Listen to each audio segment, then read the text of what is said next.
তানিশার মা খাবার দিয়ে গেছে, জগন্নাথ পুজোর প্রসাদ আর কি। এখানে মিষ্টি আছে, মিষ্টি খুলতে হবে, মিষ্টি আছে এখানে রকম ভাজা মনে হয়, বা এটাতে আছে পায়েস। আচ্ছা, এটাতে আছে খিচুড়ি, লাবড়া, আলুর দম একটা কৌটে, আর একটা কৌটো বেরোচ্ছে। কত দিয়ে গেছে মা? খিচুড়ি, লাবড়া, আলুর দম, মানে জগন্নাথ দেবের ভরপুর প্রসাদ। আজকে রাতে এই খাবো আমরা, রুটি টুটি আর করিনি। থ্যাংক ইউ তানিশার মা, খেয়ে জানাবো কেমন হয়েছে। ভোগের প্রসাদ অবশ্যই টেস্টি হয়। তাও থালা প্রসাদ দিয়ে বসে গেছি। খিচুড়ি, লাবড়া, আলুর দম, পায়েস, এটা আলু ভাজা, পটল ভাজা, কুমড়ো ভাজা, বেগুন ভাজা, কাঁকরোল বা উচ্ছে ভাজা।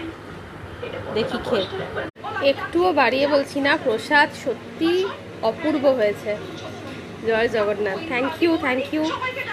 ঘরে বসে এরকম জগন্নাথ দেবের প্রসাদ পাওয়া সত্যি ভাগ্যের ব্যাপার। তুমি যে নিজে বয়ে এনে দিয়ে গেছো, তার জন্য মেনি মেনি থ্যাঙ্কস। সত্যি প্রসাদ তো দারুণ হয়েছে, দারুণ হয়েছে।